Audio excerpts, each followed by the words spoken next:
We're going to pick up this week in our sermon series leading up to Easter, where we left off last week.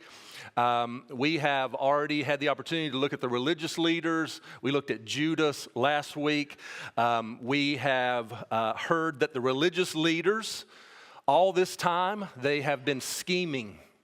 They have been making plans behind the scenes, behind closed doors with whispers to have Jesus arrested and killed. These are the guys who are supposed to be closest to God in the first century. This is God's chosen people. We are the seed of Abraham. We are representatives for God. We are close to God, and here they are plotting the murder of the Son of God. Judas, one of Jesus' 12 disciples, becomes their accomplice. He leads them to Jesus in the Garden of Gethsemane and betrays the Son of Man with a kiss. Do you realize how intimate that was for him to lean in and kiss Jesus? But that was the sign of betrayal. In darkness, in the middle of the night, while the rest of the city sleeps, the Roman soldiers, along with officials from the chief priests and Pharisees, they come with torches and lanterns and weapons to take this innocent man prisoner. As Jesus predicted, all of the disciples desert him. They run away. And Jesus is taken to the high priest quarters, first to Annas and then to Caiaphas. This is all happening between 1 a.m. and 3 a.m. on Friday morning. A mock trial is held where false witnesses are bribed. Jesus is accused of blasphemy. From 3 a.m. to 5 a.m., Jesus is held prisoner where he is mocked and insulted, spit upon, beaten, slapped. Sun rises around 5 a.m. and the Sanhedrin, wanting to maintain appearances, right? It's all about appearances for these religious men. Wanting to maintain the appearance of legality, they know that Jewish law requires a trial to be held in the daylight. And so once the sun is up, they hold another mock trial. They're not interested in a fair trial. They're interested in putting this man to death. Let's pick up in Luke chapter 22, verse 66. At daybreak, there it is, the sun has now come up, so now we can do what needs to be done. All the elders of the people assembled, including the leading priests and the teachers of religious law. Jesus was led before this high council. And they said, "Tell us, are you the Messiah?" But he replied, "If I tell you, you won't believe me. And if I ask you a question, you won't answer. But from now on, the Son of Man will be seated in the place of power at God's right hand." They all shouted, "So are you claiming to be the Son of God?" And he replied, "You say that I am." "Why do we need other witnesses?" They said, "We ourselves heard him say it." Mark said that in the middle of the night, the judgment had already been made.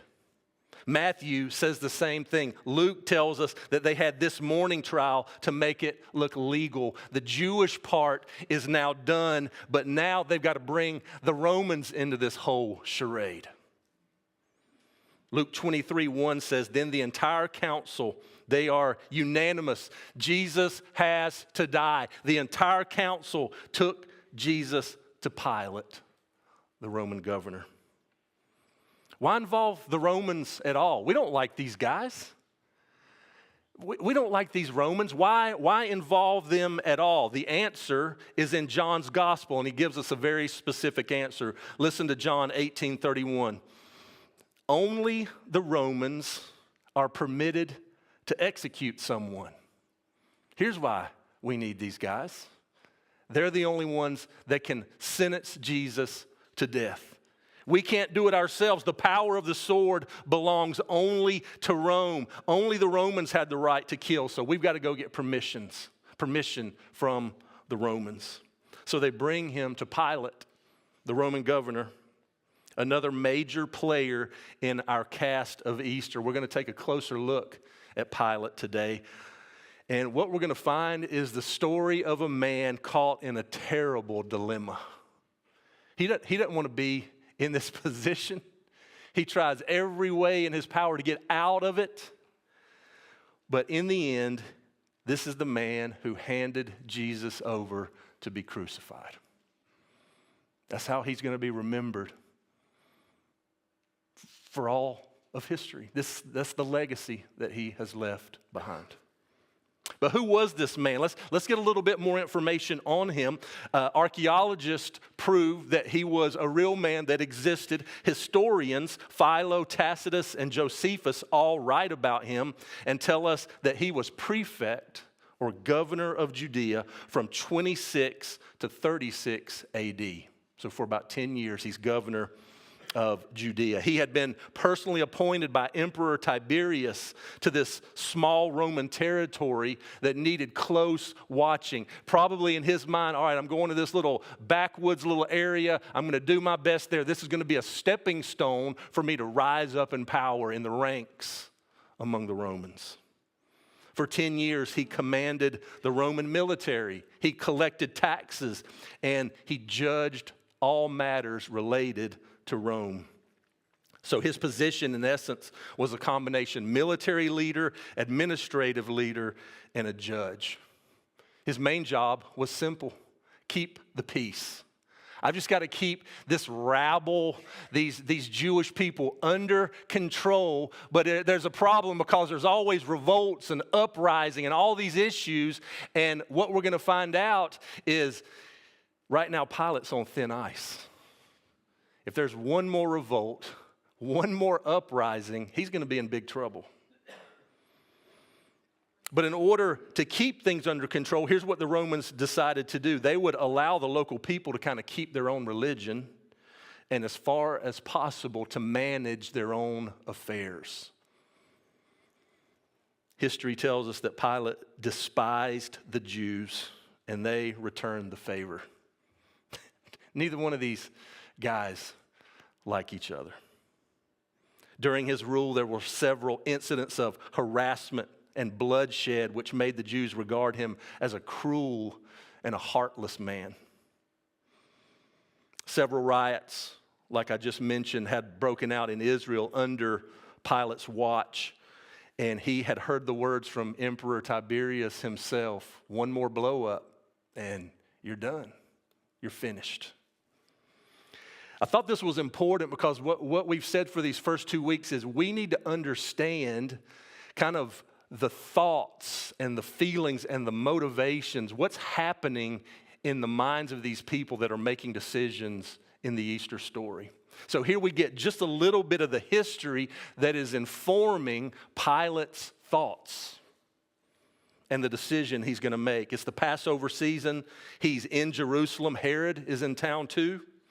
So is Annas, the old high priest, Caiaphas, the current high priest. There are thousands of Jewish pilgrims who have come from all over Israel to celebrate the Passover. All the players are assembled, and the final drama has begun. Jesus, bound like a criminal, is now before Pilate in the Praetorium, which was the judgment hall, the place where the governor would hear cases and render verdicts. I think we get a good visual of that if you've seen The Passion of the Christ, when they come into that big open area and he's seated up on that, pretty much looks like a throne, making decisions. Right? This is where verdicts are rendered in the Praetorium. Listen how John describes the scene in John chapter 18, starting in verse 28. Then the Jewish leaders took Jesus from Caiaphas to the palace of the Roman governor. By now it was early morning, and to avoid ceremonial uncleanness, they did not enter the palace because they wanted to be able to eat the Passover. Can you even fathom the hypocrisy happening right here. They don't want to be defiled. They don't want to be made impure, contaminated. We're not even going to step foot in here where the Gentiles are, lest we become ceremonially impure while they're trying to murder the Son of God. How crazy is this? We can't contaminate ourselves, yet there's an innocent man that they're trying to get killed. Verse 29 says, so Pilate came out to them and asked, what charges are you bringing against this man? Verse 30, if he were not a criminal, an evildoer, they replied, we would not have handed him over to you. Pilate said, come on, guys, take him yourselves and judge him by your own law. Listen to their objection. But we have no right to execute anyone. See, this is why they're there. This is why we're here. This is what we've been planning all along, but they don't want the responsibility of executing Jesus. They don't want to deal with the repercussions. They needed to be rid of Jesus, but not have the people blame them for it. Verse 32 says this took place to fulfill what Jesus had said about the kind of death he was going to die. Pilate then went back inside the palace, summoned Jesus, and started his line of questioning. His first question was, are you the King of the Jews? Is it true? Are you the King of the Jews? All four Gospels agree that this is the first question that Pilate asks. Listen, I don't care about all those other trumped up charges. I know these guys are just envious of you. That's what the word says. They're just envious. But do you claim to be King of the Jews? Are you King of the Jews? He doesn't look like a king. He's been up all night. His face is already bruised and battered. His garment stained with sweat and blood. Listen to Jesus' answer is deliberately ambiguous in verse 34. The question is, are you King of the Jews? Jesus says, is that your own idea? Jesus asked, or did others talk to you about me? See, to Pilate, the title King of the Jews implied a military ruler.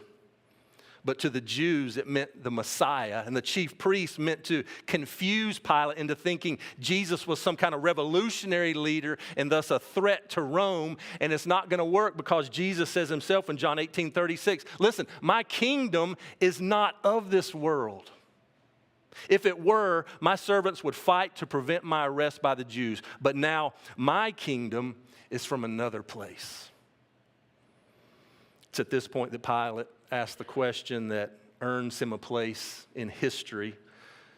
Jesus said, everyone on the side of truth listens to me. Pilate replied in verse 38, what is truth? What is truth? Was he being cynical at this point? Was it a mocking joke? Is he irritated with Jesus because he's not really getting a clear answer? Is he indifferent? At that moment, Pilate is standing closer to the truth than he ever has been before and closer than he ever would be again. The truth in human form is standing before him. The Word made flesh that dwelt among us, full of grace and truth. The way, the truth, and the life, Jesus said himself. What we need to understand today is Jesus is not a truth. He is the truth. And the truth isn't just something that we believe. The truth is a person that we follow. And he's actually in this room today. So let's get the application, let's follow the logic. If Jesus is the truth, then if what I feel, if what I think, if what I want is contrary to what Jesus says, if Jesus' truth is different from what I think is true, then it's not true. It's a lie. Can we follow that logic? If he's the truth, then if what I feel contradicts what he says, it's not true. It's a lie. If our truth is contrary to his truth, then our only response is to die to our truth and live according to his. Because at some point, you're going to feel like something that's not a part of God's will. I feel like getting drunk. I feel like getting high. I feel like cussing them out and flipping them off. I feel like going to that place where I know I'm probably going to do the wrong thing. I feel like acting out sexually. Listen, just because you feel it doesn't make it true. What is truth? Retorted Pilate. With this, he went out again to the Jews gathered there and said, I find no basis for a charge against him. I've examined him. I've asked him questions. As far as I can tell, he is innocent. But they're not going to let him off the hook. So what to do now? Pilate has an idea, a loophole, a long shot that might get him out of this tight spot. There was a custom in that day for the Roman governor to release one prisoner at the Passover each year. This is a great PR boost for the Romans. It was one of the few things that Pilate did that the Jews actually liked. So Pilate says in verse 39, it's your custom for me to release to you one prisoner at the time of the Passover. Do you want me to release the King of the Jews? Matthew gives us a little more information. He clarifies, and this is what Pilate says in Matthew 27:17. Which one of you do you want me to release to you, Barabbas or Jesus, who is called the Messiah? The people got to choose. It was their choice. And whoever they chose receives an immediate pardon. So he offers them two men, Jesus, who had fed the 5,000, raised the dead, taught people to love and pray for their enemies, or Barabbas, a notorious criminal. You know what that's a strong word. Notorious means he's well known. They all know who this guy is. He's got a reputation. He's a thug. He's a thief. He's a murderer. He's a domestic terrorist. By ordinary standards, he's the last guy the Jews would want out on the streets. This is a ridiculously easy choice. Which one do you want? Jesus or Barabbas? Who do you want me to release? Jesus, the truth, or Barabbas, the liar, the robber, the murderer? Doesn't that sound a lot like the metaphors used in John chapter 10 for Satan himself? The thief who comes to steal, to kill, and destroy. Who does the crowd choose? The choice is so simple. Pilate is like, yes, Barabbas. It's what the crowd wanted. The crowd begins to chant, we want Barabbas. We want Barabbas. They didn't want the truth. They wanted the criminal. They wanted the lie.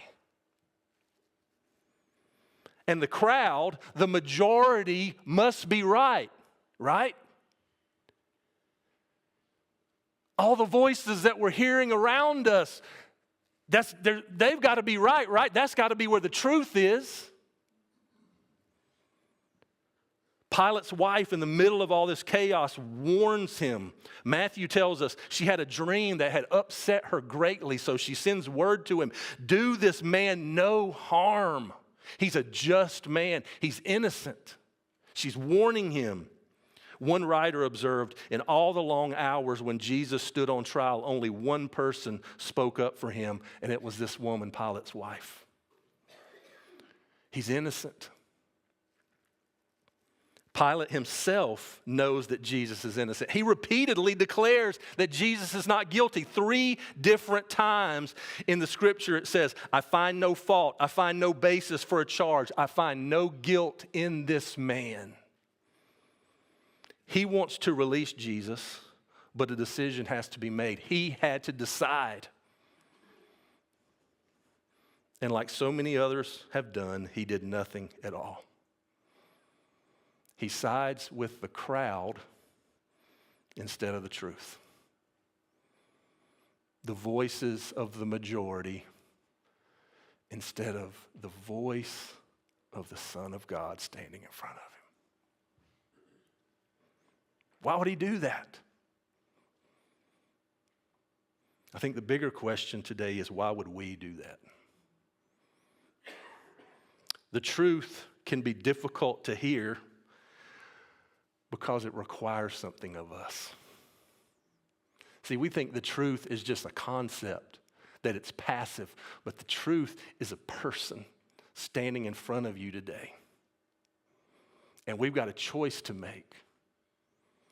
Are we going to follow him, his words, or the words of everybody around us? So much easier to deal with a lie because a lie tells me I'm fine. I'm okay the way that I am. This is my truth. It's so much more convenient. It's so much more comfortable. Everybody else is doing it, the culture, the crowd, so it must be okay, right? This is the majority. They're all chanting the same thing. Who wants to be contrary? If you're in the middle of that crowd, who wants to be the only one who just, no, let's not do this. This is wrong. Who wants to be in the minority even when we know it's right? Like Pilate, the truth is standing in front of you, but your truth allows you to do whatever you want. He wants to set you free. He wants to set you free, but so often we continue to buy into the lies, to follow the crowd. Listen, this is so sad to say, to follow the crowd and sometimes even the church crowd who's doing the wrong thing. Do y'all realize that the church crowd right here is trying to kill Jesus? They're the ones getting the crowd riled up. That is the church crowd. Mark chapter 15, verses 12 through 15. What shall I do then with the one you call the King of the Jews? Pilate asked them, the crowd. Crucify him, they shouted. Hosanna on Monday. Blessed is he who comes in the name of the Lord, and crucify him on Friday. How can this be? Why, Pilate asked. What crime has he committed? Pilate is so confused. What crime has he committed? But they shouted all the louder, crucify him. Listen to one writer. It's an amazing, let's get back to the context. It's an amazing Passover day, isn't it? They were there, they're gathered to that day to honor God with a Passover meal. This was the high point of worship for them. They were there to bring their sacrifices before God, to show their obedience to God, They were there to eat the commemorative meal that remembered the deliverance of God, the goodness of God, the mercy of God that brought them out of slavery in Egypt. They were remembering God and his goodness while at the same time screaming for the death of the Son of God. How can that be? How can that be? Don't miss this in verse 15. Wanting to satisfy the crowd.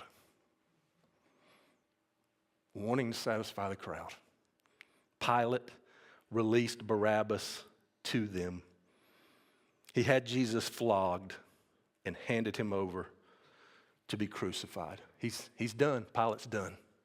He's tried 4 times to avoid sentencing, to avoid responsibility. First, he told the Jews, hey, y'all handle this yourselves. Try the case yourselves. Second, he sent the case to Herod. In the middle of all this, he heard, wait, he's from Galilee? That's Herod's jurisdiction. Herod's in town too. Let me send him over to Herod. Herod questions him.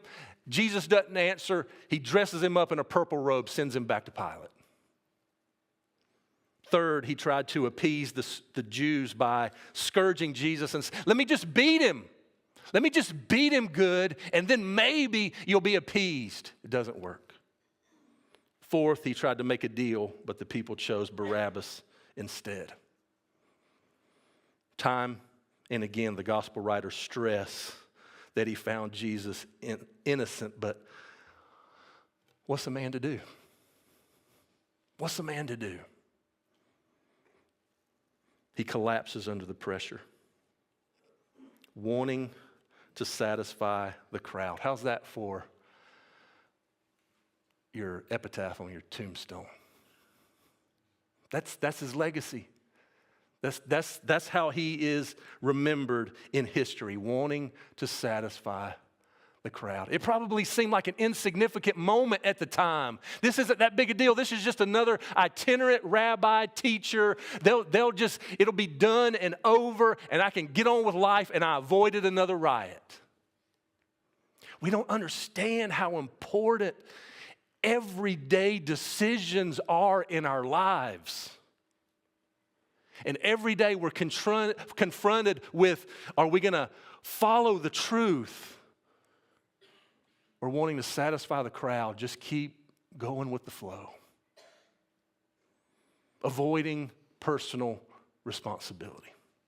John tells us Pilate tried to set Jesus free, but the Jewish leaders kept shouting, if you let this man go, you are no friend of Caesar. Anyone who claims to be a king opposes Caesar. This is a trump card for the Jews.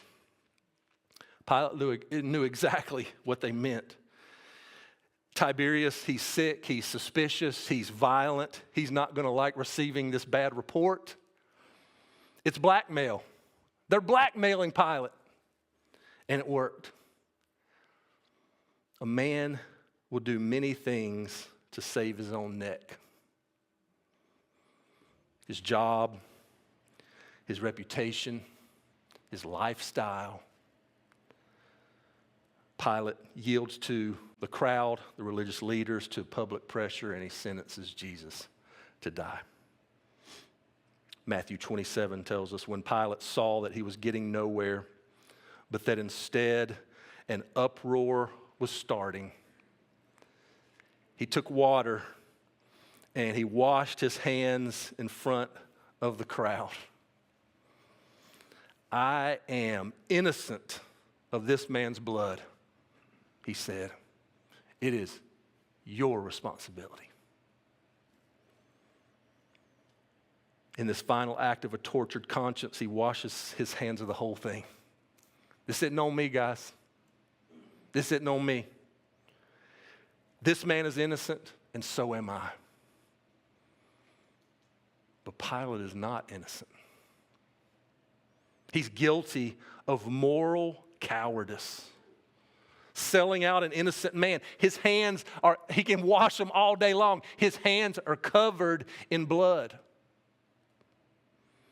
He crucified Jesus by his indecision and selfishness. His name would become a symbol for all the evil that was done to Jesus. In the Apostles' Creed, in the Nicene Creed, there are only 3 personal names that are mentioned: Jesus, Mary, and Pilate. These creeds that have been repeated down through the centuries. It reads like this: the Apostles' Creed says, born of the Virgin Mary, speaking of Jesus, suffered under Pontius Pilate. He tried to compromise, to pass the buck, but it all came back to him. What did he say to his wife that night? I told you not to. Why would you not listen to me? I never wanted to be in, it's not my fault. I never wanted to be involved. I was just trying to keep the peace. He knew the truth. He was close enough to reach out and touch the truth, but he wouldn't do it. So who's Pilate today? The one who refuses to act on the lordship of Jesus.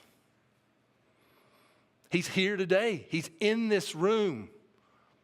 Will you decisively act today on the lordship of Jesus? Pilate's question in Matthew 27:22 is the question for all of us that we all must eventually answer.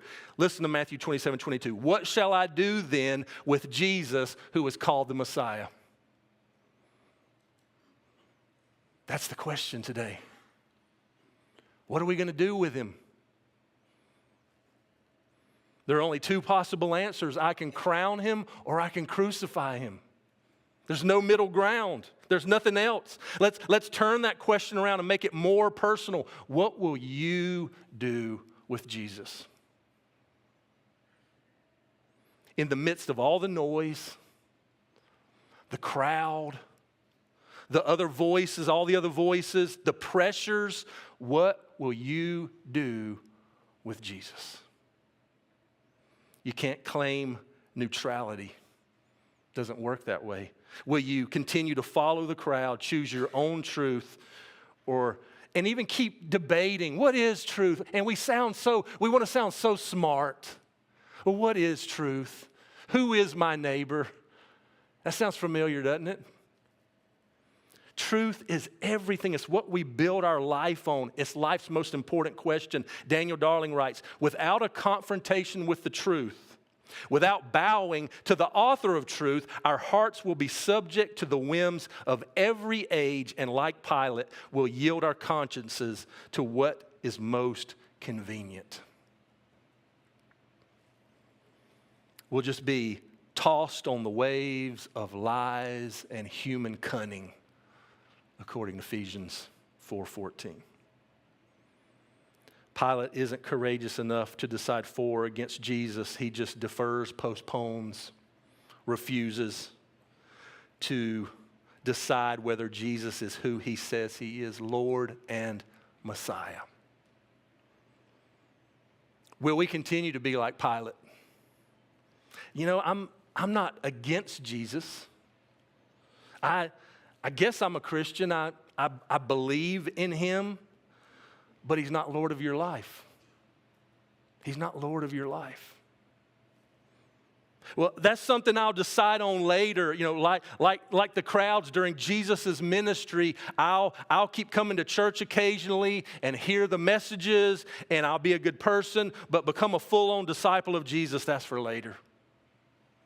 I've got other decisions to make. I've got ambitions to pursue. I've got other pressures in my life right now. My peers, my parents, my family members, my colleagues. I don't want to rock the boat. I'll keep going with the flow to satisfy the crowd so that people will like me. I'll get close enough to Jesus for the benefits, but not so close that it requires anything from me. Or maybe you'll stay distracted by career, by paying the bills, parenting, getting the kids to the next sporting event, preparing for retirement, enjoying retirement. I don't have time to make Jesus a priority right now. Or maybe every once in a while something will rattle you like Pilate gets rattled.